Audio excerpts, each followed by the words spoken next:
Nous sommes remontés au nord pour la deuxième manche du championnat de France d'Enduro 24 MX, mais un petit peu moins qu'à Rocroi, certes.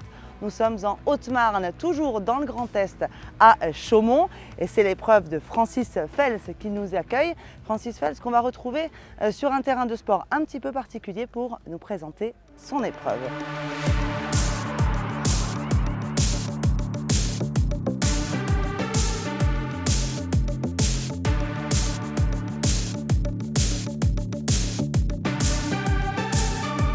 Honneur aux femmes.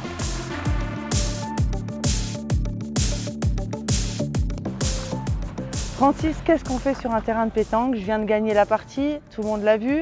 On est chez l'un des deux fabricants de boules de pétanque en France.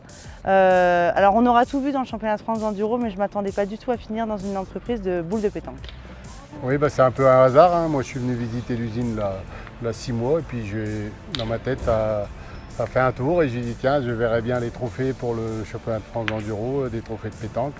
Entre deux spéciales, pourquoi pas faire une petite partie de pétanque. Alors du coup l'idée est germée de là. Ça arrive souvent en plus de les voir les joueurs jouer à la pétanque. Voilà, on est arrivé là, on a trouvé un bon partenaire en plus. Les trophées seront estampillés MS Pétanque avec une petite gravure championnat de France Chaumont 2024. Il fallait le temps qu'on s'en remette un peu quand même parce qu'un championnat de France c'est un peu de travail, même beaucoup de travail.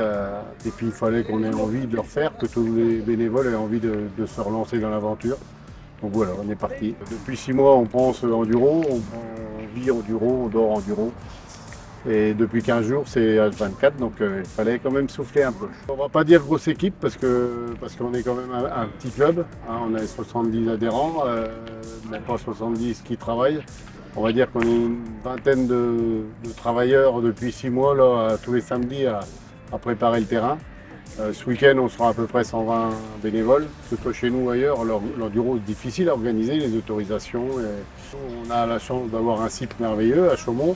Et puis on a la chance d'avoir un propriétaire qui représente à peu près 80% de notre parcours. Donc c'est quand même beaucoup plus facile à organiser.